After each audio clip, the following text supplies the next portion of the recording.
পুরো জাতীয় ঈদগাহ ময়দান সহ আশেপাশের এলাকায় সিসি ক্যামেরা দিয়ে মনিটরিং করা হবে। জাতীয় ঈদগাহ, বাইতুল মোকাররম জাতীয় মসজিদ এবং ঢাকার অন্যান্য সকল স্থানে অনুষ্ঠিতব্য ঈদ জামাতের নিরাপত্তা নিশ্চিত করতে ঢাকা মেট্রোপলিটন পুলিশ সমন্বিত সুদৃঢ় সুবিন্যস্ত নিরাপত্তা ব্যবস্থা গ্রহণ করেছে।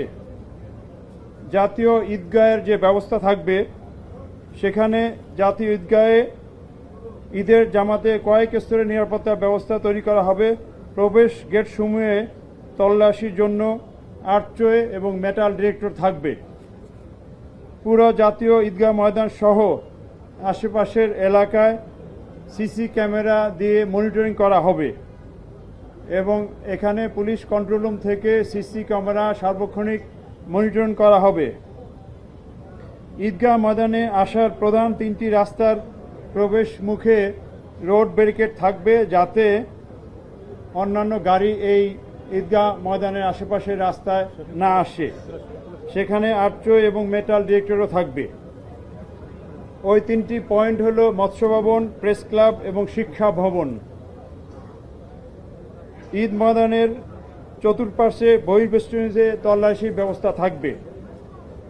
ঈদ জামাতের চারদিকে আমাদের পুলিশের পিকেট, পেট্রোলিং এবং পুলিশ লাইনিং ব্যবস্থা থাকবে। মূল গেটে আর্চওয়ের মধ্য দিয়ে সকল মুসল্লিদের ইন করতে হবে, যেহেতু এখানে ভিভিআইপি উপস্থিত থাকবেন। নারী বা মহিলাদের জন্য পৃথক প্রবেশ গেট এবং পৃথক নিরাপত্তা ব্যবস্থা থাকবে। ঈদগাহ ময়দান এবং আশেপাশের এলাকায়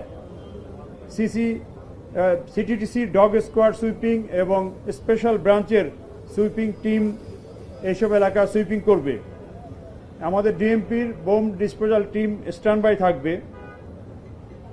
আমাদের স্পেশাল ফোর্স যেটা সোয়াট এবং সাদা পোশাকে ডিবি এবং সিটিটিসির সদস্যবৃন্দ মোতায়েন থাকবে, যাতে পুরা এলাকা ঘিরে অন্য একটা বিশেষ নিরাপত্তা ব্যবস্থা বলয় তৈরি করা যায়।